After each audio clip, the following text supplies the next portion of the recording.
ತಂದೆ ಮಾಡ್ತಿರೋ ಪಾಪದ ಕೆಲ್ಸಗಳನ್ನ ನಾನು ನೋಡ್ಲಾರೆ. ನಾನು ಕುಡಿಯಾಗ ಇದ್ಬಿಡ್ತೀನಿ. ನನಗೆ ಕಣ್ಬೇಡ, ನನಗೆ ಕಣ. ಇಂಡಿಯನ್ಸ್ ಸ್ಟ್ಯಾಟಸ್ನ ತುಂಬಾ ನೋಡ್ತೀವಿ. ನೀವು ಯಾವ ಕೆಲಸ ಮಾಡ್ತೀರಾ, ನೀವು ಯಾವ ಏರಿಯಾಲಿ ಇದ್ದೀರಾ, ನೀವು ಯಾವ ಕಾರ್ ಡ್ರೈವ್ ಮಾಡ್ತೀರಾ. ಆಕ್ಚುಲಿ ಆಸ್ಟ್ರೇಲಿಯಾನಲ್ಲಿ ಆ ಥರ ಯಾರು ಮಾಡಲ್ಲ. ತುಂಬಾ ಸಿಂಪಲ್ ಜನ. ಅಲ್ಲಿ ಲೋಕಲ್ ಜನ ಎಲ್ಲರೂ ಯೂನಿವರ್ಸಿಟಿಗೇನು ಹೋಗಲ್ಲ. ಬಿಕಾಸ್ ಅಲ್ಲಿ ಕೈ ಕೆಲ್ಸಕ್ಕೂ ಒಳ್ಳೆ ದುಡ್ಡು ಸಿಗುತ್ತೆ. ಅಂಡ್ ಎಲ್ಲರ ಮಕ್ಕಳು ಒಂದೇ ಸ್ಕೂಲ್ಗೆ ಹೋಗೋದು. Because every one is earning same kind of money. ಇಲ್ಲಿ ಏನ್ ಅನ್ಕೋತೀವಿ, ಟ್ರಕ್ ಡ್ರೈವರ್ ಅಂದ್ರೆ ಏನು ಅಂತ. ಆ ಟ್ರಕ್ ಡ್ರೈವರ್ ಎಷ್ಟು ದುಡ್ಡು ಸಂಪಾದಿಸ್ತಾರೆ ಅಂದ್ರೆ ಅವ್ರ ಮನೇಲಿ ಇರೋ ತರ ಪೂಲು, ಅದಕ್ಕೆ ಲೈಟ್ಸ್ ಆಗಲಿ, ಅವ್ರ ಬ್ಯಾಕ್ ಯಾರ್ಡ್ ಆಗಲಿ ಬೇರೆ ಯಾರ ಮನೇಲೂ ಇಲ್ಲ. My neighbour on my street does truck detailing. The amount of money he earns no one can earn. Local ಹುಡುಗಿರು ದೇ ಪ್ರಿಫರ್ ಬ್ಲೂ ಕಾಲರ್ಡ್ ನೌಕರಿ ಮಾಡೋರ್ನೇ ಪ್ರಿಫರ್ ಮಾಡ್ತಾರೆ. ವೈಟ್ ಕಾಲರ್ನ ಪ್ರಿಫರ್ ಮಾಡಲ್ಲ ಕೆಲವರು. ಇವಾಗ ಲೇಟೆಸ್ಟ್ ಏನ್ ಮಾಡ್ತಿದ್ದೆ ಇಂಡಿಯಾಗೆ ಬರಕ್ ಮುಂಚೆ ಅಂದ್ರೆ I was working as a merchandiser. My son works in finance, Procter and Gamble ಅಲ್ಲಿ ಕೆಲಸ ಮಾಡ್ತೇನೆ. ಸೊ ಅವನನ್ನ ಸಿಡ್ನಿಯಿಂದ ಸಿಂಗಾಪುರ್ಗೆ ಕಳಿಸಿದ್ದಾರೆ ಸೆಕಾಂಡ್ಮೆಂಟ್ ನಲ್ಲಿ.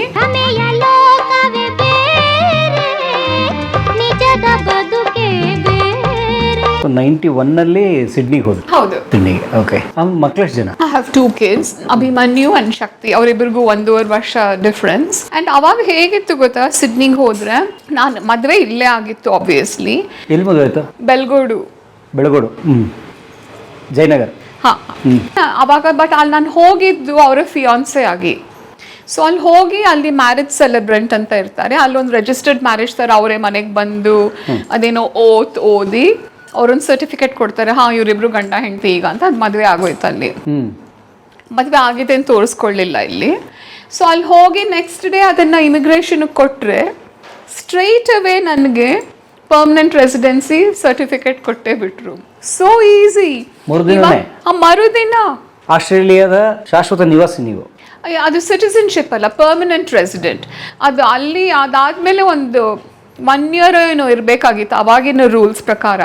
ಕಂಟಿನ್ಯೂಸ್ ಆಗಿದ್ರೆ ಸಿಟಿಸನ್ಶಿಪ್ ಸಿಕ್ಕೇ ಬಿಡುತ್ತೆ. ಸೊ ಈಗ ನೀವು ಸಿಟಿಸನ್ಶಿಪ್ ತಗೊಂಡ್ರ? Of course. ಇವಾಗ ನಾನು ಆಸಿ ಪಾಸ್ಪೋರ್ಟ್ ಅಲ್ಲೇ ಇರೋದು. ಇಂಡಿಯಾಗೆ ಬರಕ್ಕೆ ಪರ್ಮನೆಂಟ್ ವೀಸಾ ODI ಅಂತಿದೆ.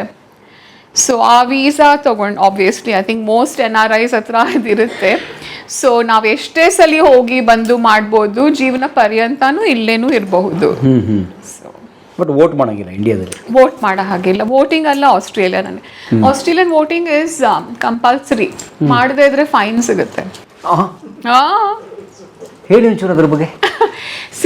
ಡೆಮೋಕ್ರಸಿ ಅಂದ್ರೆ ಹಾಗಿರ್ಬೇಕು. ಬಿಕಾಸ್ ನಮ್ಮೆಲ್ರಿಗೂ ನಮ್ಮ ಮತ ಹಾಕೋ ಹಕ್ಕಿದೆ. ಅದು ಹಕ್ಕು ಮಾತ್ರ ಅಲ್ಲ, ಅದು ನಮ್ಮ ಜವಾಬ್ದಾರಿ. ನಾವು ವೋಟ್ ಮಾಡದೇ ಇದ್ರೆ ಎಂತ ಡೆಮೋಕ್ರಸಿ? ನೀವು ಹಂಗಂದ್ರೆ ನೀವು ನಮ್ಮ ಸರ್ಕಾರದ ಬಗ್ಗೆ ನಿಮಗೆ ಕಂಪ್ಲೇಂಟ್ ಮಾಡೋ ಹಕ್ಕೇ ಇಲ್ಲ ನಿಮಗೆ. ನೀವು ಅವ್ರನ್ನ ಎಲೆಕ್ಟ್ ಮಾಡಿ ಅಲ್ಲಿಗೆ ನಿಮ್ಮ ಕೆಲಸ ಮುಗಿಯಲ್ಲ, ಅವಾಗ ನಿಮ್ಮ ಕೆಲಸ ಸ್ಟಾರ್ಟ್ ಆಗುತ್ತೆ. ಬಿಕಾಸ್ ನೀವು ಅವ್ರನ್ನ ಎಲೆಕ್ಟ್ ಮಾಡಿದ್ದೀರಾ, ಅವ್ರನ್ನ ನೀವು ರೆಸ್ಪಾನ್ಸಿಬಿಲಿಟಿಗೆ ಇಟ್ಕೋಬೇಕು, ಅಕೌಂಟಬಿಲಿಟಿಗೆ ಇಟ್ಕೋಬೇಕು. ನಿಮ್ಮ ಲೋಕಲ್ MLA ಆಗಿರಲಿ, ಯಾರೇ ಆಗಿರಲಿ. ಸರ್, ನಾನು ನಿಮ್ಮನ್ನು ಸೆಲೆಕ್ಟ್ ಮಾಡಿದ್ದೀವಿ, ನೀವು ಇದೆಲ್ಲ ಮಾಡ್ತೀವಿ ಅಂತ ಹೇಳಿದ್ರಿ, ನೀವು ಯಾಕೆ ಮಾಡ್ತಿಲ್ಲ, ನೀವು ಹೋಗಿ ಪ್ರಶ್ನಿಸ್ಬೇಕು ಅದನ್ನು. ಅದು ಡೆಮೋಕ್ರೆಟಿಕ್. ಸೊ ಇಲ್ಲಿ ಲಾಸ್ಟ್ ಇಯರ್ ನಮ್ಮ ನ್ಯೂ ಸೌತ್ ವೇಲ್ಸ್, ಅದೇನೋ ಒಂದು ನ್ಯೂ ಸೌತ್ ವೇಲ್ಸ್ ಅಂದರೆ ಕರ್ನಾಟಕದ ಥರ, ಅದು ನನ್ನ ಸ್ಟೇಟ್ ಸಿಡ್ನಿಗೆ ನ್ಯೂ ಸೌತ್ ವೇಲ್ಸ್ ಅನ್ನೋದು. ಎಲೆಕ್ಷನ್ ಆಯಿತು. ಇಲ್ಲಿ ಆಸ್ಟ್ರೇಲಿಯನ್ ಎಂಬಸಿ ಯಾವುದೋ ರಿಟ್ಸ್ ಕಾರ್ಲ್ಟನ್ ಹೋಟೆಲ್ನಲ್ಲಿದೆ. ಅವ್ರಿಗೆ ಹೋಟೆಲ್ನಲ್ಲಿ ಎಂಬಸಿ ಇಟ್ಕೊಂಡಿದ್ದಾರೆ ಅವರು. ಅಲ್ಲಿಗೆ ಹೋಗಿ ನಾನು ವೋಟ್ ಮಾಡಿಬಿಟ್ಟು ಬಂದೆ. ಇಲ್ಲಾಂದರೆ ಫೈನ್ ಸಿಕ್ಕಿರೋದು ನನಗೆ. ಎಷ್ಟು ಫೈನ್ ಆಗ್ತಾರೆ? ಗೊತ್ತು, it's quite a bit. I think it's $200 or $300 ಏನೋ ಫೈನು. ನನ್ನ ಮಗ ಸಿಂಗಾಪುರ್ ನನ್ನ ಕೆಲಸ ಮಾಡ್ತಿದ್ದಾನೆ. ಅವನು ಅಷ್ಟೇ, ಅವ್ನು ಪೋಸ್ಟಲ್ ವೋಟ್ ಮಾಡಿ ಕಳಿಸ್ಬಿಟ್ಟಿದ್ದ ಮುಂಚೆನೆ. ಇಲ್ಲಿಂದ ಹೋಗುತ್ತೋ ಇಲ್ವೋ ಅನ್ನೋ ಭಯಕ್ಕೆ ನಾನು ಅಲ್ಲೇ ಹೋಗಿ ಖುದ್ದಾಗಿ ಹೋಗಿ ನನ್ನ ಬ್ಯಾಲೆಟ್ ಪೇಪರ್ನ ಹಾಕಿ ಬಂದೆ. ಓಕೆ. ಸೊ ಇವಾಗಲೂ ಅವ್ರು ಬ್ಯಾಲೆಟೇ ಬಳಸ್ತಾರಾ? ಹೌದು. ಈ ಎಲೆಕ್ಟ್ರಾನಿಕ್ ಮಷಿನ್ ಇಲ್ಲ ಅಲ್ಲಿ. I don't know why. May be because ಅಲ್ಲಿ ಜನಸಂಖ್ಯೆ ಇಡೀ ಆಸ್ಟ್ರೇಲಿಯಾಗೇನೆ, ಮೇ ಬಿ ಬ್ಯಾಂಗ್ಳೂರ ಜನಸಂಖ್ಯೆ ಇದೆಯೋ ಏನೋ ಗೊತ್ತಿಲ್ಲ. ನಾನು don't hold me to it. ನಾನು ತಪ್ಪು ಇನ್ಫಾರ್ಮೇಶನ್ ಹೇಳ್ತಿರ್ಬಹುದು, ಬಟ್ ಜನಸಂಖ್ಯೆ ಅಷ್ಟು ಕಮ್ಮಿ ಇದೆ ಅಲ್ಲಿ ಅಂತ ಹೇಳೋಕ್ಕೆ ನಿಮಗೊಂದು ಉದಾಹರಣೆ ಕೊಡ್ತಿದ್ದೀನಿ ಅಷ್ಟೇ. ಸೊ ಹಾಗೇನೆ ಅಲ್ಲಿ ಹೋದಾಗ ಅವ್ರ ಹತ್ರ ಒಂದು ಬುಕ್ ಇರುತ್ತೆ, ಅದರಲ್ಲಿ ನಿಮ್ಮ ಹೆಸರನ್ನ ಕಂಡಿಡಿದ್ಬಿಟ್ಟು then they give you the paper. ಅದರಲ್ಲಿ ಹೇಗೆ ನಾನು ಮಾರ್ಕ್ ಮಾಡಬೇಕು ಅಂತ ಒಂದು ಇನ್ಫಾರ್ಮೇಷನ್ ಮಾಹಿತಿ ಕೊಡ್ತಾರೆ. ಅದನ್ನು ಮುಗಿಸ್ಬಿಟ್ಟು ಅಲ್ಲೊಂದು ದೊಡ್ಡ ಬಾಕ್ಸ್ ಇರುತ್ತೆ, ಅದ್ರಲ್ಲಿ ಹಾಕ್ಬಿಟ್ಟು ಬರ್ತಾ ಇರಬೇಕು.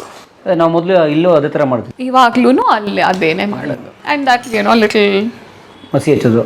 ಹಚ್ಚೋದು. ಹೇಗಿದೆ ಲೈಫ್ ಆಸ್ಟ್ರೇಲಿಯಾದಲ್ಲಿ? ಬ್ಯೂಟಿಫುಲ್. ಸಿಡ್ನಿ ಅಂತೂ it is such a lovely place. ಪ್ರಕೃತಿ ಸೌಂದರ್ಯ ನೀವು ಆ ಥರ ಎಲ್ಲೂ ನೋಡಿರಲ್ಲ. ಅಫ್ಕೋರ್ಸ್ ನಮ್ಮ ಭಾರತ ದೇಶದಲ್ಲೂ ತುಂಬಾ ಬ್ಯೂಟಿಫುಲ್ ಸ್ಪೇಸಸ್ ಇದೆ. ನಾನು ಅದೇ ಹೇಳ್ತಿರ್ತೀನಿ ಯಾವಾಗಲೂ, ನೀವೊಂದು 3-4 ವರ್ಷದಲ್ಲೂ ನಮ್ಮ ಕರ್ನಾಟಕದಲ್ಲಿರೋದನ್ನೇ ನೋಡಿ ಮುಗ್ಸೋಕ್ಕಾಗಲ್ಲ, ಅಷ್ಟು ಸುಂದರವಾಗಿದೆ ನಮ್ಮ ಕರ್ನಾಟಕ, ನಮ್ಮ ಭಾರತ ದೇಶ ಅಂತ. ಅಲ್ಲೂ ಅಷ್ಟೇ ನಿಮಗೆ ಅಲ್ಲಿ ಏನು ಅಂದರೆ ಒಂದು sense of space and freedom. Because ನಾ ಹೇಳಿದ್ನಲ್ಲ ಜನಸಂಖ್ಯೆ ಇಲ್ಲಿ ಥರ ಇಲ್ಲ ಅಂತ. ಸೊ ನೀವೆಲ್ಲಿ ಹೋದ್ರೂ ಒಂದು ಓಪನ್ ಸ್ಪೇಸ್, ಅಲ್ಲಿ ಥರ ಆ ಬ್ಲೂ ಸ್ಕೈಸ್ ಆ್ಯಂಡ್ ಆ ಸ್ಪಾರ್ಕ್ಲಿಂಗ್ ನೀಲಿ ಬಣ್ಣದ ಬಿಸಿಲು ಎಲ್ಲ ಜೋರಾಗೆ ಇದೆ ಅಲ್ಲಿನೂ. ಸೊ ಆ ಸ್ಪಾರ್ಕ್ಲಿಂಗ್ ವಾಟರ್ಸ್ ಇರುತ್ತಲ್ಲ, ತುಂಬ ಚೆನ್ನಾಗಿದೆ ಆ್ಯಂಡ್ ವೆರಿ ಕ್ಲೀನ್. ಆ್ಯಂಡ್ ಇಲ್ಲಿ ಕಂಪೇರ್ ಮಾಡಿದ್ರೆ ಪೊಲ್ಯೂಷನ್ ಅಂತೂ ಏನೂ ಇಲ್ಲ ಅಂತ ಹೇಳ್ಬೋದು. Very beautiful. ಆ್ಯಂಡ್ ಜನನೂ ಅಷ್ಟೇ ಒಳ್ಳೆಯವರೇನೆ. ನಾವು ಕೇಳ್ಪಡ್ತೀವಿ ಕೆಲವು ಸಲ ರೇಸಿಸಮ್ ಇದೆ ಅದು ಇದು ಅಂತ. ಕೆಲವು ಕಡೆ ಇರುತ್ತೆ, ಬಟ್ ನೀವು ನಿಜ ಹೇಳಿ, ಇನ್ನು ನಮ್ಮ ಇಂಡಿಯಾನಲ್ಲಿ ರೇಸಿಸಮ್ ಇಲ್ವಾ? I know it's a sensitive topic. ಇವಾಗ ನೀವು ನಾರ್ತ್ ಇಂಡಿಯನ್ಸ್ನೇ ತಗೊಳ್ಳಿ, ಅವ್ರು ಕೆಲವು ಸಲ ನಮ್ಮ ಕನ್ನಡದ ಬಗ್ಗೆ ಆಗಲಿ ತಮಿಳ್ ಬಗ್ಗೆ ಆಗಲಿ ಹೇಗೆ ಮಾತಾಡ್ತಾರೆ? ಮದ್ರಾಸಿ. ಅವ್ರಿಗೆ ಜಾಗ್ರಫಿನೇ ಗೊತ್ತಿಲ್ಲ. ಎಲ್ಲಿ ನಾವು ಕರ್ನಾಟಕದಿಂದ ಬಂದ್ರೂ ತು ಮದ್ರಾಸಿ ಹೇ ಅಂತ. And you have to think, ಅಯ್ಯೋ ಪೆದ್ದ ನನ್ನ ಮಕ್ಕಳ, ಏನೂ ಗೊತ್ತಿಲ್ಲ, ಜಾಗ್ರಫಿ ಗೊತ್ತಿಲ್ವಾ, ಸ್ಕೂಲಲ್ಲಿ ಪಾಪ ನಿಮ್ಗೆ ಏನು ಹೇಳ್ಕೊಟ್ರು ಅಂತ. I hope I'm not offending anyone, but I am saying ನಮ್ಮ ದೇಶದಲ್ಲೇ ಜಾತಿ ಮತ ಸೋಷಿಯಲ್ ಸ್ಟ್ಯಾಟಸ್ ಅದು ಇದು ಅದಲ್ಲದೆ ನಾವು ಇಂಡಿಯನ್ಸು ಸ್ಟ್ಯಾಟಸ್ನ ತುಂಬ ನೋಡ್ತೀವಿ. ಅಂದರೆ ಏನು, ನೀವು ಯಾವ ಕೆಲಸ ಮಾಡ್ತೀರಾ, ನೀವು ಯಾವ ಏರಿಯಾಲಿದ್ದೀರಾ, ನೀವು ಯಾವ ಕಾರ್ ಡ್ರೈವ್ ಮಾಡ್ತೀರಾ, ಅದ್ರ ಮೇಲೆ ನಿಮ್ಮ ಬೆಲೆನ ಅವರು ನಿರ್ಧಾರ ಮಾಡ್ತಾರೆ. ಆ್ಯಕ್ಚುಲಿ ಆಸ್ಟ್ರೇಲಿಯಾನಲ್ಲಿ ಆ ಥರ ಯಾರೂ ಮಾಡಲ್ಲ, ತುಂಬ ಸಿಂಪಲ್ ಜನ. ಸೊ ಕೆಲವ್ರು ಇರ್ತಾರೆ ಇಂಡಿಯನ್ಸ್ ಬಂದು ನಮ್ಮ ಜಾಬ್ಸ್ನೆಲ್ಲ ತೊಗೊಂಡ್ಬಿಟ್ರು ಅಂತ ಹೇಳೋರು. ಬಟ್ ನಾನು ಅವ್ರಿಗೇನು ಹೇಳ್ತೀನಿ ಅಂದರೆ, ನಾವು ಮಾಡದೇ ಇದ್ದರೆ ಆ ಕೆಲಸನ ನಿಮ್ಮ ದೇಶನೇ ನಿಂತೋಗುತ್ತೆ. ನಿಮಗೆ ಮಾಡೋ ತಾಕತ್ತಿದೆಯಾ? ಬಿಕಾಸ್ ನೀವು ಸ್ಕಿಲ್ಡ್ ಲೇಬರ್ ಇರಬಹುದು ಅಥವಾ ಹೈಲಿ ಕ್ವಾಲಿಫೈಡ್ ಲೇಬರ್ ಇರ್ಬೋದು. ನಮ್ಮ ಥರ ಓದಿ ಆ ಕೆಲಸದಲ್ಲಿ ಮಾಡಿದರೆ ಮಾಡಿ, ನಾವು ನಿಮ್ಮ ಥರನೇ ಅಪ್ಲಿಕೇಶನ್ ಹಾಕಿಬಿಟ್ಟು ಆ ಜಾಬಿಗೆ ನಮ್ಮನ್ನು ಸೆಲೆಕ್ಟ್ ಮಾಡಿದ್ದಾರೆ. ಆ್ಯಂಡ್ ನಾವೆಲ್ಲರೂ ಮಾಡೋದೇ ಇಲ್ಲ, ಹೊರಟೋಗ್ತೀವಿ ನಮ್ಮ ದೇಶಕ್ಕೆ, ನಿಮ್ಮ ದೇಶನೇ ನಿಂತೋಗುತ್ತೆ ಅಂತ. So that is also a fact. But ನನಗೆ ಬೇಸಿಕ್ಲಿ ಎಲ್ಲ ಒಳ್ಳೆ ಎಕ್ಸ್ಪೀರಿಯನ್ಸಸ್ಸೇ ಆಗಿರೋದಲ್ಲಿ. I have no complaints. ನನ್ನ ಮಗಳು ಅಲ್ಲಿ ಲಾಯರಾಗಿ ಕೆಲಸ ಮಾಡ್ತಿದ್ದಾಳೆ. ಆಲ್ರೆಡಿ ನಿಮಗೆ ವರ್ಕ್ ಮಾಡೋ ದೊಡ್ಡ ಮಗಳಿದ್ದಾರೆ? What you mean? My son works in finance. ಅವನು PNG ಅನ್ನೋ ಒಂದು ಪ್ರಾಕ್ಟರ್ ಆ್ಯಂಡ್ ಗ್ಯಾಂಬಲ್ ಅಲ್ಲಿ ಕೆಲಸ ಮಾಡ್ತಾನೆ. ಸೊ ಅವನನ್ನ ಸಿಡ್ನಿಯಿಂದ ಸಿಂಗಪೂರಿಗೆ ಕಳಿಸಿದ್ದಾರೆ ಸೆಕಾಂಡ್ಮೆಂಟ್ನಲ್ಲಿ. ಅವನಲ್ಲಿ ಹೋಗಿ 3 ವರ್ಷದ ಮೇಲೆ ಆಯಿತು. And he works in finance and he's one of the youngest leaders of finance for the whole of PNG worldwide. And ನನ್ನ ಮಗಳು ಲಾಯರ್ ಕೆಲಸ ಮಾಡ್ತಾಳೆ in Australia, in Sydney. And Param, ನಾನು ನಿಮಗೆ ಕೆಲವು ವಿಷಯಗಳನ್ನ ಹೇಳಿದೆ, ಸೊ ಅದರಿಂದ ಇದ್ರ ರೆಲೆವೆನ್ಸ್ ಹೆಚ್ಚಾಗುತ್ತೆ. ಅವಳು ಸ್ಟಾರ್ಟ್ ಮಾಡಿದ್ದು ಕಾರ್ಪೊರೇಟ್ ಲಾನಲ್ಲಿ. ಆಮೇಲೆ ಅವಳಿಗೆ ಅನ್ನಿಸ್ತು ಮೈ ಕಾಲಿಂಗ್, ನನಗೆ ಆ್ಯಕ್ಚುಲಿ ನನ್ನ ಮನಸ್ಸು ಏನು ಹೇಳ್ತಿದೆ ಅದನ್ನು ಮಾಡಬೇಕು ಅಂತ. So she still works as a lawyer for a very big company. She works for one of the big 4. ನಿಮಗೆ ಗೊತ್ತಲ್ಲ, ಅಕೌಂಟಿಂಗು, ಫೈನಾನ್ಸ್, ಲಾನಲ್ಲೆಲ್ಲ ಬಿಗ್ 4 ಅಂತಾರೆ. So top 4 countries is big 4. I mean countries ಅಲ್ಲ, companies, corporates. So corporates. So she works for one of the big 4. ಅದರಲ್ಲಿ she works in the pro bono wing. Pro bono ಅಂದರೆ ಫ್ರೀಯಾಗಿ advice ಕೊಡೋದು. ಅಂದರೆ ನನ್ನ ಮಗಳಿಗೆ ಸ್ಯಾಲ್ರಿ ಸಿಗುತ್ತೆ ಕಂಪನಿಯಿಂದ, ಬಟ್ ಅವ್ರಿಗೆ ಒಂದು ಕಾರ್ಪೊರೇಟ್ ಸೋಷಿಯಲ್ ರೆಸ್ಪಾನ್ಸಿಬಿಲಿಟಿ CSR ಅಂತ ಏನಿರುತ್ತೆ, ಆ ಕಂಪನಿಗೂ ಒಂದು CSR ಕಾರ್ಪೊರೇಟ್ ಸೋಷಿಯಲ್ ರೆಸ್ಪಾನ್ಸಿಬಿಲಿಟಿ, ಸಾಮಾಜಿಕ ಜವಾಬ್ದಾರಿ ಒಂದನ್ನು ನಿಭಾಯಿಸಲೇಬೇಕು ಅವರು. ಸೊ ಅವರು ಫ್ರೀ ಸರ್ವಿಸ್ ಕೊಡ್ತಾರೆ. ಆ ವಿಂಗ್ನಲ್ಲಿ ನನ್ನ ಮಗಳು ಕೆಲಸ ಮಾಡ್ತಿದ್ದಾಳೆ. Yes. So she does Aboriginal advocacy. Aboriginal ಅಂದರೆ ಇಂಗ್ಲೆಂಡ್ನಿಂದ ಬಂದು ಆಸ್ಟ್ರೇಲಿಯನ್ ಆಕ್ಯುಪೈ ಮಾಡ್ಕೊಳ್ಳೋಕೆ ಮುಂಚೆ ಅಲ್ಲಿ ಲೋಕಲ್ ಜನ ಯಾರಿದ್ರು ಅವ್ರನ್ನ ಅಬೊರಿಜಿನಲ್ ಅಂತ ಕರೀತಾರೆ. ಅಲ್ಲಿ ಮೂಲ ನಿವಾಸಿಗಳನ್ನ ಅಬೊರಿಜಿನಲ್ಸ್ ಅಂತ ಕರೀತಾರೆ. ಅವ್ರಿಗೆ ಇವತ್ತಿಗೂ ಅವರ ಸ್ಥಿತಿ ಅಂತ ಏನ್ ಚೆನ್ನಾಗಿಲ್ಲ. ಅವರು ಸೋಷಿಯಲ್ ಲೈಫ್ ಆಗಲಿ ಎಲ್ಲ ಇಂಪ್ರೂವ್ ಆಗ್ತಿದೆ, ಇನ್ನೂ ಆಗ ಚಾನ್ಸಸ್ ಇದೆ. ಸೊ ಅದನ್ನ ಹೆಲ್ಪ್ ಮಾಡೋಕ್ಕೆ she works. And most importantly Param, she helps women, ಹೆಣ್ಣು ಮಕ್ಕಳು ಆ್ಯಂಡ್ ಮಕ್ಕಳು affected by domestic violence. So yes, ನನಗೆ ಅವಳು ಮಾಡೋ ಕೆಲಸದ ಮೇಲೆ ತುಂಬ ಪ್ರೈಡ್ ಇದೆ as a mother and obviously you know why. ನೀವು ಆಸ್ಟ್ರೇಲಿಯಾಗೆ ಹೋದಾಗ ವರ್ಕ್ ಮಾಡಿದ್ರ? ಹೌದು, ಮೀನಿಂಗ್ ದ್ಯಾಟ್ ನನಗಿರೋ ಕ್ವಾಲಿಫಿಕೇಷನ್ಸ್ನಲ್ಲಿ ಏನಾಗುತ್ತೋ ಅದು ಮಾಡಿ. So I always worked in either hospitality or retail. Yeah, hospitality ನಮ್ಮದೇ ಬಿಸ್ನೆಸ್ ಇತ್ತು. ಇವಾಗ ಬರೋಕ್ಕೆ ಮುಂಚೆ I been working in retail. So ನಾನು ಒಂದು ದೊಡ್ಡ ಡಿಪಾರ್ಟ್ಮೆಂಟ್ ಸ್ಟೋರ್ ಮಾಯರ್ ಅಂತ ಇದೆ. ಡಿಪಾರ್ಟ್ಮೆಂಟ್ ಸ್ಟೋರ್ ಅಂದರೆ ಗೊತ್ತಲ್ಲ, it's got all things. Super market. So ಅಲ್ಲಿ ಸೂಪರ್ ಮಾರ್ಕೆಟ್ ಅಂದರೆ ಗ್ರೋಸರಿ ಮಾತ್ರ. ಡಿಪಾರ್ಟ್ಮೆಂಟ್ ಸ್ಟೋರ್ ಅಂದರೆ like Bangalore Central, yeah, something like that, but a very posh one. So, and that's a nationwide chain, Meyer anta. So I worked there as a merchandiser. I've worked in many brands, many. I've been brand ambassador for skincare and beauty brands, fashion. ಇವಾಗ latest ಏನು ಮಾಡ್ತಿದ್ದೆ ಇಂಡಿಯಾಗೆ ಬರೋಕ್ಕೆ ಮುಂಚೆ ಅಂದರೆ I was working as a merchandiser. Merchandiser ಅಂದರೆ ನಿಮ್ಮೆಲ್ರಿಗೂ ಗೊತ್ತಿರುತ್ತೆ ಸ್ಟೈಲಿಸ್ಟ್ ಅಂದರೆ ಏನು ಅಂತ. ಅಂದರೆ ಇವಾಗ ಪರಮ್ ಒಬ್ಬ ಸ್ಟೈಲಿಸ್ಟ್ ಅಂತ ಅಂದ್ಕೊಳ್ಳಿ, ಅಥವಾ ಉಪೇಂದ್ರ ಸರ್. ಸೊ ಅವರನ್ನು ಹೇಗೆ ಪ್ರೆಸೆಂಟ್ ಮಾಡೋದು ಅದು ಸ್ಟೈಲಿಸ್ಟ್ನ ಕೆಲಸ. ನನ್ನ ಕೆಲಸ ಆ ಇಡೀ ಸ್ಟೋರ್ನೇ ಹೇಗೆ ಪ್ರೆಸೆಂಟ್ ಮಾಡೋದು, ಅದು ನನ್ನ ಕೆಲಸ. ಸೊ ಅದಾಗಿತ್ತು and I love it. So creative ಇರುತ್ತೆ, ಅದಲ್ಲದೆ you have to think in terms of money. Business ಯಾಕೆ ಮಾಡೋದು? ದುಡ್ಡುಗೋಸ್ಕರ ತಾನೆ. ಸೊ ನಾವು ಈ ಸ್ಪೇಸ್ನ ಈ ಬ್ರ್ಯಾಂಡಿಗೆ ಕೊಟ್ಟರೆ ಅದೆಷ್ಟು ದುಡ್ಡು ಮಾಡ್ತಿದೆ, ಬೇರೆದನ್ನು ಹಾಕಿದ್ರೆ ಅದಿನ್ನೂ ದುಡ್ಡು ಜಾಸ್ತಿ ಮಾಡುತ್ತಾ? ಅದಲ್ಲದೆ ಈ ಟೇಬಲ್ ಕಾಣುತ್ತಾ? ಅದರಲ್ಲಿ ಟೇಬಲ್ನ ಕಾಣಲ್ಲ. It's okay, I am sitting in front of a table guys. ಅಥವಾ ಇದು ಸೋಫಾ, ಬ್ಯಾಗ್. ಓಕೆ, ಸೊ ಇವಾಗ ನಾನು ಮ್ಯಾನಿಕಿನ್ ಅಂದ್ಕೊಳ್ಳಿ, ಬೊಂಬೆ ಅಂದ್ಕೊಳ್ಳಿ. ಸೊ ನನ್ನನ್ನು ಈ ಥರ ಹಾಕಿ, ಈ ಜ್ಯುವೆಲ್ರಿ ಹಾಕಿ, ಈ ಬ್ಯಾಗ್ನ ಕೊಟ್ಟು ಹಿಂಗೆ ಕೂಡಿಸಿದ್ರೆ ಅದು ಎಷ್ಟು ಆಕರ್ಷಿತವಾಗಿ ಕಾಣಬೇಕು ಅಂದರೆ ಬಂದ ಹೆಂಗಸರು ಆ ಸ್ಟೋರ್ಗೆ ನಾವು ಬರೀ ಸೀರೆ ಸಾಲದು ಫುಲ್ ಔಟ್ಫಿಟ್ನೇ ಕೊಂಡ್ಕೊಂಡ್ಬಿಡ್ಬೇಕು ಅಂತ ಒಂದು ಇದು ಬರೆಸ್ಬೇಕು. ಅಥವಾ ಒಂದು ಕಿಚನ್ ಡಿಪಾರ್ಟ್ಮೆಂಟಿಗೆ ಹೋಗ್ತಾರೆ, ಅಲ್ಲಿ ಅದನ್ನು ಆ ತಟ್ಟೆಗಳು ಇದನ್ನೆಲ್ಲ ಎಷ್ಟು ಚೆನ್ನಾಗಿ ಇಟ್ಟಿರ್ತೀವಿ ನಾವು ಅಂದರೆ ಆ ಇಡೀ ಟೇಬಲ್ನೇ ಕೊಂಡ್ಕೊಂಡ್ಬಿಡ್ಬೇಕು ಅಂತ. ಅಷ್ಟು ಆಕರ್ಷಿತವಾಗಿ ಅದನ್ನು ಪ್ರೆಸೆಂಟ್ ಮಾಡೋ ಕೆಲಸ ನಾನು. ಸೂಪರ್. ಏನಂತ ಮರ್ಚಂಡೈಸರ್. ಎಂಥ ಒಳ್ಳೆ ಡೆಸಿಗ್ನೇಷನ್ ನೋಡಿ. ಅಯ್ಯೋ, ಅಷ್ಟೇ ಕಷ್ಟದ ಕೆಲಸನೂ ಇದೆ ಪರಮ್. ಬಿಕಾಸ್ ಇಂಡಿಯಾ ಥರ ನಾನು ಕ್ರಿಯೇಟಿವ್ ಆಗಿ ನಾನು ಯೋಚನೆ ಮಾಡ್ತೀನಿ, ಆಮೇಲೆ ರಾಮು ಶಾಮು ಬಾಬು ನೀನು ಮಾಡು, ಅದೆಲ್ಲ ಅಲ್ಲಿಲ್ಲ. ನೀವು ಡಿಸೈನ್ ಮಾಡ್ತೀರಾ, ಅದನ್ನು ಎಕ್ಸಿಕ್ಯೂಟ್ ಮಾಡೋದು ನಾವೇನೆ. ಅಂದರೆ literally actually execution. Absolutely physical work. ಕೆಳಗಡೆ ಡಾಕಿಂದ ಹೋಗಿ ಸಾಮಾನ ಅದು ಹೇಗೆ ಬರುತ್ತೆ, ಡಬ್ಬದಲ್ಲಿ ಬರುತ್ತೆ, ಅದನ್ನು ಕಟ್ ಮಾಡಿ ಓಪನ್ ಮಾಡಿ ಅದನ್ನು ಫಿಕ್ಸ್ ಮಾಡಿ ಹತ್ತಿ ಇಳಿದು ಮೈಗೆ ತೆಗೆದು ಹಾಕಿ ಎಲ್ಲ ಮಾಡೋದು ನಾವೇನೆ. I think in a way ಅದಕ್ಕೆ ನನಗೆ ಡೆಸ್ಕ್ ಜಾಬ್ ಅಂತೂ I am not suited for it. Especially ಒಂದು ಲ್ಯಾಪ್ಟಾಪ್ ಕೊಟ್ಬಿಟ್ಟು ಇಲ್ಲೇ ಕೂತ್ಕೊಂಡು 6 hours ಕೆಲಸ ಮಾಡಿದ್ರು ಅಂದರೆ ನಂಗೆ ತಲೆ ಕೆಟ್ಟೋಗುತ್ತೆ. ನಂಗೆ ಆಗಲ್ಲ ಅದು. ನಂಗೆ ಮೂವ್ ಮಾಡ್ತಾ ಇರಬೇಕು, ಏನಾದರೂ ಮಾಡ್ತಿರ್ಬೇಕು, ಇನ್ನು ಮಾತಾಡ್ತಿರ್ಬೇಕು. So that merchandiser suits me completely. I think ನಾನು ಫಿಟ್ ಆ್ಯಂಡ್ ಸ್ಟ್ರಾಂಗ್ ಆ್ಯಂಡ್ ಹೆಲ್ತಿಯಾಗಿರೋಕ್ಕೆ ಆ ಕೆಲಸನೇ ಕಾರಣ. ಆ ಫಿಸಿಕಲ್ ವರ್ಕ್ ಬಿಕಾಸ್ ಏಣಿ ಹತ್ತಿ ಇಳಿದು ಪೋಸ್ಟರ್ಸ್ ಹಾಕೋದು ನಮ್ಮ ಕೆಲಸ. ಇವತ್ತು ಸಪೋಸಿಂಗ್ ಈಸ್ಟರ್ ಬಂತು, ಫಾದರ್ಸ್ ಡೇ ಬಂತು, ಮದರ್ಸ್ ಡೇ ಬಂತು, ಅದಕ್ಕೆಲ್ಲ ಒಂದು ಸೆಪ್ರೇಟ್ ಇರುತ್ತೆ ಅಲ್ವಾ, ಪೋಸ್ಟರ್ಸು ಮತ್ತು ಬೇರೆ ಏನಾದರೂ ಸೆಟಪ್ ಅದು ಇದು, ಅದನ್ನು ಚೇಂಜ್ ಮಾಡೋದು ನಾವೇನೆ. So I am physically very strong. I can easily carry 10 kilos in one hand, climb the ladder, keep it somewhere, and yeah. So ಆಸ್ಟ್ರೇಲಿಯಾದಲ್ಲಿ ಆ ಥರ ಅಂದರೆ ಈಗ ಉದಾಹರಣೆಗೆ ನಮ್ಮ ಕಡೆ ಅಂತಾರಲ್ಲ, ಕೈಗೊಬ್ಬ ಆಳು ಕಾಲ್ಗೊಬ್ಬ ಆಳು ಹಂಗೆಲ್ಲ ಸಿಗಲ್ಲ. And also it's very expensive country, so the business can't afford 10 ಜನನ ಎಂಪ್ಲಾಯ್ ಮಾಡ್ಕೊಳ್ಳೋಕ್ಕೆ ಸಾಧ್ಯನೇ ಇಲ್ಲ. ಬಿಕಾಸ್ ಅಲ್ಲಿ ಮಿನಿಮಮ್ ವೇಜ್ ಏನೋ ಇದೆ, ಅದು ಇದು ಅಂತ. ಸೊ ನಿಮಗೆ ಇಷ್ಟ ಬಂದಂಗೆ ಯಾರಿಗೂ ಏನೂ ಕೊಡೋಕ್ಕಾಗಲ್ಲ. ಸೊ ಮಿನಿಮಮ್ ವೇಜಸ್ ಅದು ಇದು ಅಂತ ರೂಲ್ಸ್ ಆ್ಯಂಡ್ ರೆಗ್ಯುಲೇಷನ್ಸ್ ತುಂಬಾ ಇದೆ. And it's a very expensive country, more expensive than America. So ನಿಮ್ಮ ಟ್ರಾವೆಲ್ ಆಗಲಿ, ಫುಡ್ ಆಗಲಿ, ರೆಂಟ್ ಆಗಲಿ ಕ್ವೈಟ್ ಎಕ್ಸ್ಪೆನ್ಸಿವ್.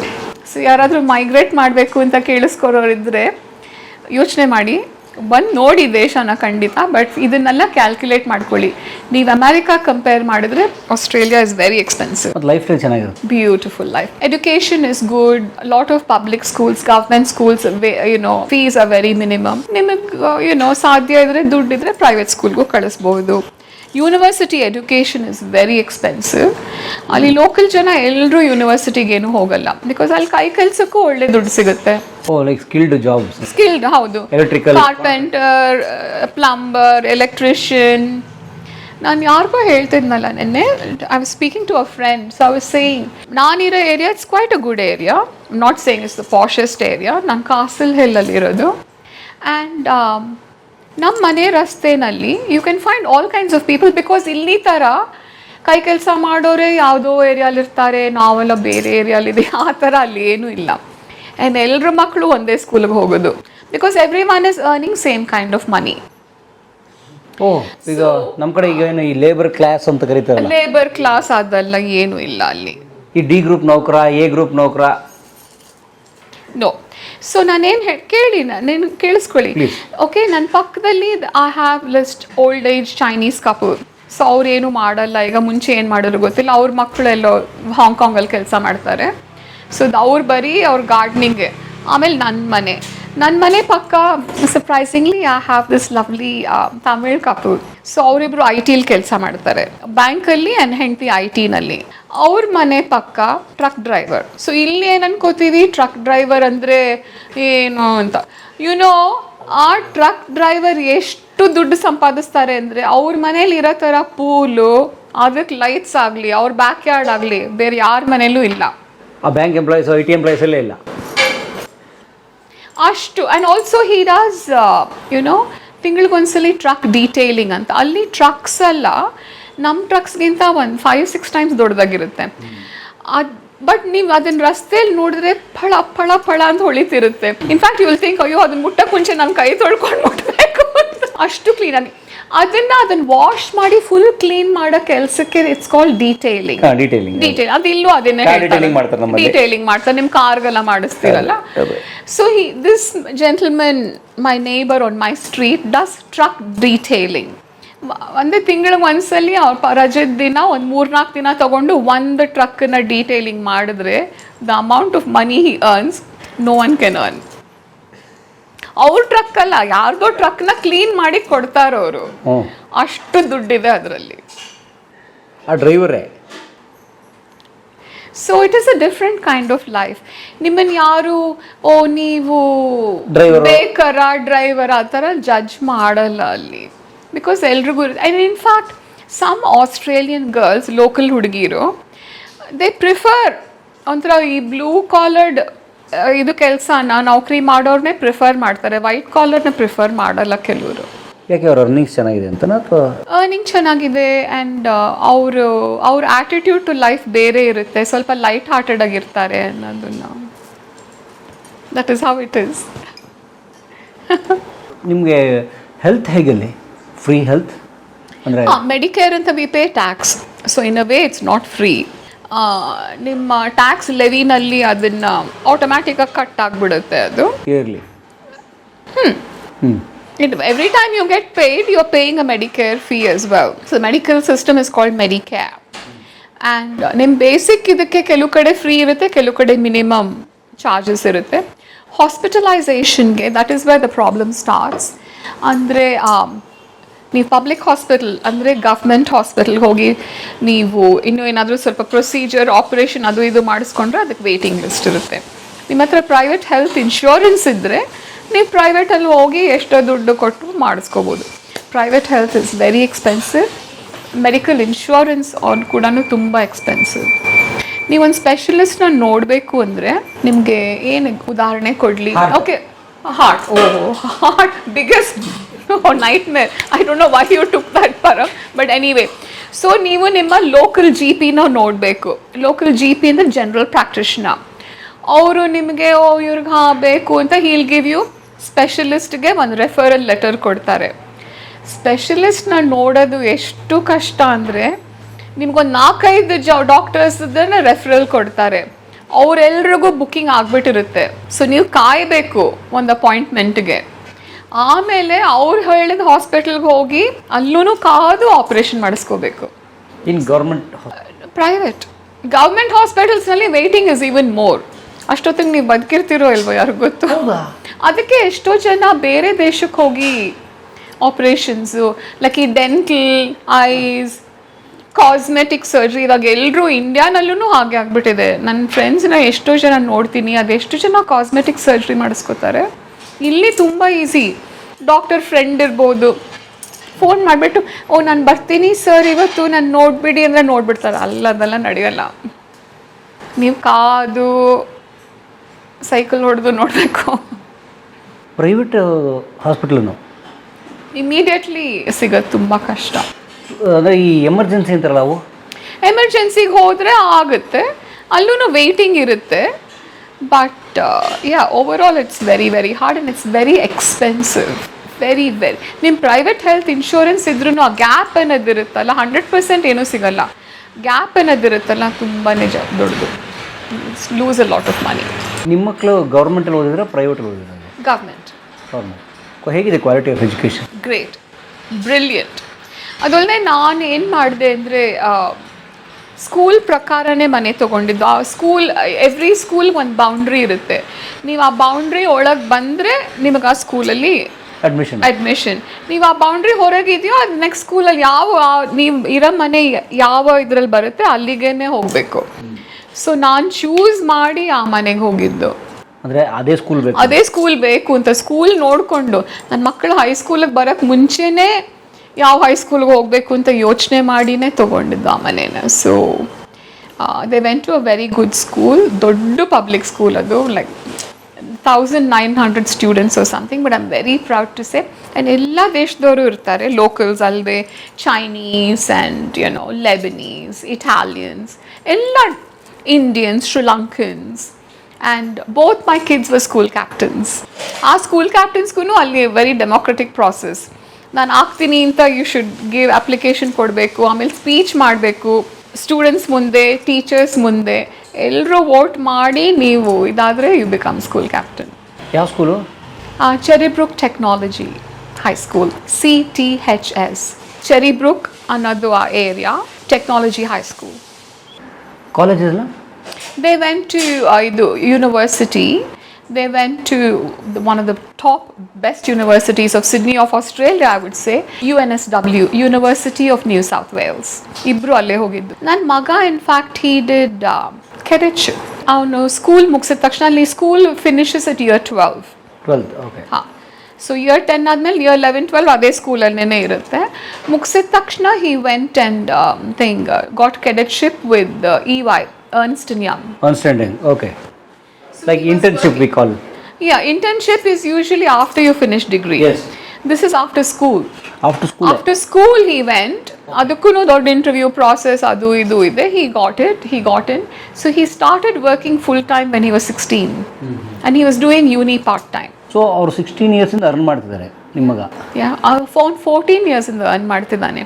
ಬಿಕಾಸ್ ಅಲ್ಲಿ legal age for starting work is 14 years 9 months. 14ಗೆ ಸ್ಟಾರ್ಟ್ ಮಾಡಬಹುದು. ತಾಯಿ ಲೆಟರ್ ಕೊಟ್ಟರೆ, ನಾನು ಲೆಟರ್ ಕೊಟ್ಟೆ ನನ್ನ ಮಗನಿಗೆ ಕೆಲಸ ಮಾಡಬಹುದು, ನನಗೆ ಯಾವುದೇ ಅಭ್ಯಂತರ ಇಲ್ಲ ಅಂತ. ಸೊ ಅವ್ನು KFCಲಿ ಕೆಲಸ ಮಾಡ್ತಿದ್ದ. ಡೆಲಿವರಿ ಇಲ್ಲ ಅಲ್ಲೇ ಸ್ಟೋರ್ ಒಳಗೆ. He was working like about 3 or 4 days a week. ನನ್ನ ಮಗಳು ನಮ್ಮ ಮನೆ ಎದುರುಗಡೆ ಒಂದು ಚಿಕ್ಕ ಶಾಪಿಂಗ್ ಸೆಂಟರ್ ಇತ್ತು. ಅಲ್ಲಿ IGA ಅಂತ ಒಂದು ಗ್ರೋಸರಿ ಸ್ಟೋರ್, ಗ್ರೋಸರಿ ಅಂದರೆ ಗೊತ್ತಲ್ಲ, ಗ್ರೋಸರಿ ಸ್ಟೋರ್, ಅಲ್ಲಿ ನನ್ನ ಮಗಳು ಕೆಲಸ ಮಾಡ್ತಿದ್ಲು ಫ್ರಮ್ 14.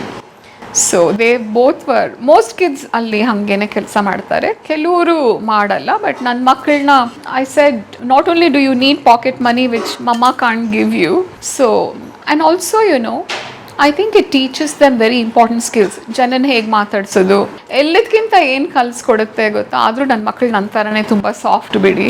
ವರ್ಕ್ ಪ್ಲೇಸ್ ನೆಗೋಸಿಯೇಷನ್ ಅಲ್ಲೂ ಅಷ್ಟೇ, ನಿಮಗೊಂದು ಬಾಸ್ ಇರ್ತಾರೆ. So they will say staff ಬರ್ತಿಲ್ಲ, ನೀನು ನಾಳೆನೂ ಕೆಲಸ ಮಾಡು, ಅಥವಾ ಇನ್ನೊಂದು 2 hours ಎಕ್ಸ್ಟ್ರಾ ಮಾಡು. ನನ್ನ ಮಕ್ಕಳು ಸ್ಕೂಲು ಇದೆ, ಶಿಸ್ತು ಇದೆ, ಸ್ಪೋರ್ಟ್ಸು ಮಾಡೋರು, ಹೋಮ್ವರ್ಕ್ ಇದೆ, ಚೆನ್ನಾಗಿ ಓದೋರು. So they should learn to say, ಯಾರಾದರೂ ಹಂಗೆ ಹೇಳಿದಾಗ, ಅವ್ರ ಅಥಾರಿಟಿಯಲ್ಲಿ ಇರೋರೇ ಹೇಳಿದಾಗ್ಲೂ ಇಲ್ಲ ಸಾರಿ ನನಗೆ ಆಗಲ್ಲ. ನೋ ಅನ್ನೋದನ್ನು ನಾವು ಕಲಿಬೇಕು. ಅದು ನನಗೆ ತುಂಬ ಚೆನ್ನಾಗಿ ಗೊತ್ತು. ಬಿಕಾಸ್ ನಾನು ಟಿಪಿಕಲ್ ಟ್ಯಾಮ್ ಗೊತ್ತಲ್ಲ, ತಮಿಳ್ ಬ್ರಾಹ್ಮಣ್. ಹೊಸ ಪದ ನನಗೆ. ಹೌದು, ಟ್ಯಾಮ್ ನಾನು ಕನ್ನಡನು, ನಾನು ಅರ್ಧ ಕನ್ನಡ ಅರ್ಧ ತಮಿಳ್. ಸೊ ನಾನು ಟ್ಯಾಮ್ ಎರಡು ಕನ್ನಡ ಎರಡೂ. ನಮಗೆ ಹೇಗೆ ಬೆಳೆಸಿರ್ತಾರೆ ನಮ್ಮ ಮನೆಗಳಲ್ಲಿ ನಮ್ಮನ್ನ, ಎಸ್ಪೆಷಲಿ ಹೆಣ್ಮಕ್ಳನ್ನ, ನಮಗೆ ನೋ ಅನ್ನೋ ಪದಾನೇ ಗೊತ್ತಿಲ್ಲ. ನಾವು ಇಲ್ಲ, ಬೇಡ, ನಾನು ಮಾಡಲ್ಲ ಅನ್ನೋಕ್ಕೆ ಕಲಿಸಿರೋದೇ ಇಲ್ಲ. ನಾವು ಯಾರೇನು ಹೇಳಿದ್ರು ಎಸ್ ಅಂತ ಹೇಳ್ಕೊಂಡು ಹೋಗೋದು. ಸೊ ನಾನು ಅದನ್ನು ಮದುವೆ ಆದಮೇಲೆ ಎಸ್ಪೆಷಲಿ ಐ ನ್ಯೂ, ನನಗೆ ಕಷ್ಟ ಆದ್ರೂ, ನನಗೆ ತಪ್ಪನ್ಸಿದ್ರು, ನನಗೆ ಆಗಲ್ಲ, ನಾನು ಮಾಡಲ್ಲ ಅಥವಾ ನೋ ಅಂತ ಹೇಳೋಕ್ಕೆ ಬರಲ್ಲ. ಸೊ ನನ್ನ ಮಕ್ಕಳಿಗೆ ಅದನ್ನಾದರೂ ಕಲಿಸ್ಬೇಕು ಅಂತ this was one way. So I use to say, and sometimes ನನ್ನ ಮಗ ಲೇಟಾಗಿ ಬಂದು ಸುಸ್ತಾಗಿ ಊಟನೂ ಮಾಡ್ತಿಲ್ಲ, ಸಣ್ಣಕ್ಕಿರೋದು, ಸುಸ್ತು ಹಾಗೆ. ಬಿಕಾಸ್ KFC ಕೆಲಸ ಮಾಡಿದ್ರೆ ಆ ಜಿಡ್ಡೆಲ್ಲ ಇರುತ್ತಲ್ಲ, ಸ್ನಾನ ಮಾಡಿಬಿಟ್ಟು ಠಕ್ ಅಂತ ನಿದ್ದೆ, ಊಟ ಮಾಡಿದ್ರೆ ನೆಕ್ಸ್ಟ್ ಡೇ ಬೆಳಿಗ್ಗೆ ಸ್ಕೂಲ್ಗೆ ಹೋಗ್ಬೇಕಲ್ಲ, ಕ್ರಿಕೆಟ್ ಪ್ರಾಕ್ಟೀಸ್ ಮುಗಿಸ್ಕೊಂಡು ಸ್ಕೂಲ್ಗೆ. So I use to say, ಮಗುವೇ ನೀನು ಇಲ್ಲ, ಆಗಲ್ಲ ಅನ್ನೋದನ್ನ ಹೇಳಬೇಕು ಅಂತ. ಅದು ನಾನು ಫೋನ್ ಮಾಡಿ ಹೇಳಲ್ಲ, ನೀನೇ ಕಲಿಬೇಕು ಅಂತ. ಸೊ ಇಬ್ಬರು ಮಕ್ಕಳಿಗೂ ಅದನ್ನು ಹೇಳ್ಕೊಟ್ಟಿದ್ದೀನಿ. ನನ್ನ ಮಗಳಂತೂ ಚಿಕ್ಕ ವಯಸ್ಸಿಂದಾನೆ ಅವಳಿಗೆ ಹೇಳ್ಕೊಡೋದು ತೊಂದರೆನೇ ಇರಲಿಲ್ಲ ಬಿಡಿ. ಅವಳಿಗೂ ನನ್ನ ಥರನೇ ಕರ್ಲಿ ಹೇರ್, ನನಗಿಂತನೂ ಜಾಸ್ತಿ ಕರ್ಲಿ ಹೇರ್, ಅದನ್ನು ಬಾಚೋಕ್ಕೆ ಕಷ್ಟ. ಸೊ ಸ್ವಲ್ಪ ಮಾಡಿದ್ರೆ she started speaking very early. 1.5 ವಯಸ್ಸಿಲ್ಲ, 2 ವಯಸ್ಸಿಲ್ಲ, no you can't touch my hair, this is my hair ಅಂತ ಹೇಳೋಳು. ಸೊ ನನಗೆ ಕೋಪನೂ ಬರ್ತಿತ್ತು, ಒಂದು ಇದು ರೀತಿ ಸಂತೋಷನೂ ಆಗ್ತಿತ್ತು. ಅಟ್ಲೀಸ್ಟ್ ನೀನು 2 ವಯಸ್ಸಲ್ಲೇ ನಿಮ್ಮ ಅಮ್ಮ ಇಷ್ಟು ವಯಸ್ಸಲ್ಲಿ ಕಲ್ತಿಲ್ಲ, ಅದು ನೀನು ಕಲ್ತಿದ್ಯಾ, ನೋ ಹೇಳೋದನ್ನು ಕಲ್ತಿದ್ಯಾ ಅಂತ. ನನಗೆ ಇನ್ನೊಂದು 2 words ಐ ಹೇಟ್, ಯಾವುದು ಗೊತ್ತಾ? Adjust and compromise. ಅದೆರಡು ಒಳ್ಳೆ ಪದಗಳೇನೆ, ಬಟ್ ಅದನ್ನು ನಮ್ಮ ಕಲ್ಚರ್, ಇಂಡಿಯನ್ಸಲ್ಲಿ ನಮ್ಮ ಕಲ್ಚರ್ನಲ್ಲಿ ತುಂಬ ಹೇಳ್ಕೊಟ್ಬಿಟ್ಟಿದ್ದಾರೆ, ಎಸ್ಪೆಷಲಿ ಹೆಣ್ಮಕ್ಳಿಗೆ. ಏನೇ ಆದ್ರೂ ನೀನು ಅಡ್ಜಸ್ಟ್ ಮಾಡ್ಕೊಂಡು ಹೋಗಬೇಕು, ನೀನು ಕಾಂಪ್ರಮೈಸ್ ಮಾಡ್ಕೊಂಡು ಹೋಗಬೇಕು ಅಂತ. ಕರೆಕ್ಟು ರೀ, ಮಾಡ್ಕೋಬೇಕು, ಅದು ಸರಿನೇ. ಬಟ್ ಅದು ಒಂದು ಪಾರ್ಟಿಯಿಂದಲ್ಲ, ಇಬ್ಬರೂ ಮಾಡ್ಕೋಬೇಕು. ಬರೀ ನಾನೇ ಅಡ್ಜಸ್ಟು, ನಾನೇ ಕಾಂಪ್ರಮೈಸ್ ಮಾಡ್ಕೊಂಡು ಹೋದರೆ ನನ್ನ ಲೈಫ್ ಏನಾಗುತ್ತೆ? ನನ್ನ ಮಾತು, ನನ್ನ ಧ್ವನಿ, ನನ್ನ ಕನಸುಗಳು, ನನ್ನ ಇಷ್ಟಗಳು, ನನ್ನ ಗ್ರೋತ್, ನನ್ನ ಐಡೆಂಟಿಟಿ, ಅದನ್ನು ನಾವು ಕಳ್ಕೊಂಡು ಬಿಡ್ತೀವಿ. ಸೊ ಅದು ಎರಡೂ ಕಡೆಯಿಂದ ಬರಬೇಕು, ಬರೀ ಒಬ್ಬರು ಮಾಡ್ಕೊಂಡು ಹೋದರೆ ಸಾಲದು. ನೋಡಿ, ನಮ್ಮಲ್ಲಿ ಕ್ಷಮೆಯ ಧರಿತ್ರಿ, ಹೆಣ್ಣು ಅಂದರೆ ಕ್ಷಮೆಯ ಧರಿತ್ರಿ, ಎಲ್ಲನೂ ಕ್ಷಮಿಸ್ಬಿಡ್ತಾಳೆ. ಅವಳು ಕಾರ್ಯೇಶು ದಾಸಿ, ಕರುಣೇಶು ಮಂತ್ರಿ, ಅವಳು ಎಲ್ಲರೂ ಇದ್ದಾಳೆ. ಈ ಥರ ಒಂದು ಪೆಡೆಸ್ಟಲ್, ಒಂದು ಪದವಿ ಕೊಟ್ಟು ಕೂಡಿಸ್ಬಿಡ್ತೀವಿ. ಅವ್ರ ಪಾಪ ಆ ಹೆಣ್ಣು ಮಗುಗೆ ಅದೆಷ್ಟು ಕಷ್ಟ ಆದರೂ ಅದರಿಂದ ಇಳಿದು ಬರೋದು ಕಷ್ಟ. ಆ್ಯಂಡ್ ಆಲ್ಸೋ ಇನ್ನೊಂದು ಏನು ಗೊತ್ತಾ, ನನಗನ್ಸುತ್ತೆ ನಾವು ಮೀಡಿಯಾಲಿರೋರು, ನಾವು ಕಲಾವಿದರು, ಬರೆಯೋರು, ಅಥವಾ ಮೂವೀಸಲ್ಲಿ, TV ಸೀರಿಯಲ್ಸಲ್ಲಿರೋರು, ನಾವು ಇದನ್ನು ಬದಲಾಯಿಸಬೇಕು. ಇದು ನಮ್ಮ ಜವಾಬ್ದಾರಿ. ಬಿಕಾಸ್ ಕೆಲವೊಮ್ಮೆ ನಾನು ಇವಾಗಿನ ಸಿನಿಮಾಗಳಲ್ಲೂ, ಇವಾಗಿನ ಸೀರಿಯಲ್ಸಲ್ಲೂ ನೋಡ್ತೀನಿ, ಬರೀ ಕನ್ನಡ ಅಂತ ಹೇಳ್ತಿಲ್ಲ ನಾನು, ಭಾರತ ದೇಶದ ಯಾವುದೇ ಲ್ಯಾಂಗ್ವೇಜ್ ಆಗಿರಬಹುದು, ನಾವು ಅದನ್ನು ತೋರಿಸ್ಬಿಟ್ಟು ಶೀ ಈಸ್ ಗ್ರೇಟ್ ಅಂತ ಹೇಳ್ತೀವಿ. ಅಂದರೆ ನೋಡೋರು, ಅಯ್ಯೋ ನಾನು ಹಾಗಿಲ್ವಲ್ಲ, ನಾನು ಹಾಗೇ ಇರಬೇಕೇನೋ ಅನ್ನೋ ಅಂದ್ಕೊಳ್ಳೋ ಹೆಣ್ಮಕ್ಳು ಇದ್ದಾರೆ. ಅಥವಾ ಗಂಡಸ್ರು ನೋಡು ಅದೇ ಕರೆಕ್ಟು, ನನ್ನ ಹೆಂಡತಿ ಯಾಕಿಲ್ಲ ಅಂತ ತಲೆ ಮೇಲೆ ಕೊಟ್ಟು ನೀನು ಹಾಗೇ ಇರು ಅಂತ ಹೇಳೋರು ಇರ್ತಾರೆ. That is wrong. ಆ ನ್ಯಾರೇಟಿವ್ನ ನಾವು ಚೇಂಜ್ ಮಾಡಬೇಕು. ಅದು ಒಂದು, she is a human being, she also has Har dreams. And ಆ ಹೆಣ್ಮಗು ಇದೆಯಲ್ಲ, ಆ ಹೆಣ್ಮಗಳು ಹುಟ್ಟಿದ ಮನೆ ಆಗಿರ್ಬೋದು, ಗಂಡನ ಮನೆ ಆಗಿರ್ಬೋದು, ಯಾವುದೇ ಮನೆ ಆಗಿರ್ಬೋದು, ಅವಳ ಕನಸುಗಳನ್ನ ಒಂದು ಹಂತಕ್ಕೆ, when she is experienced and fulfilled her dreams, what she can contribute to that family, because she so fulfilled and happy. ಸಂತೋಷವಾಗಿರೋ ಒಂದು ಸ್ಥಿತಿನಲ್ಲಿ ಅವಳ ಮಕ್ಕಳನ್ನ, ಅವಳ ಗಂಡನಿಗೆ, ಅವಳ ಅತ್ತೆ ಮಾವನಿಗೆ, ಆ ಫ್ಯಾಮಿಲಿ ಕೂಡ ಇದನ್ನು, and food to the whole community ಎಷ್ಟು ಕಾಂಟ್ರಿಬ್ಯೂಟ್ ಮಾಡ್ತಾಳೆ ಅಂದರೆ it will be brilliant, it will be amazing. Social change ತರೋದು ಆ ಹೆಣ್ಮಗಳೇನೆ.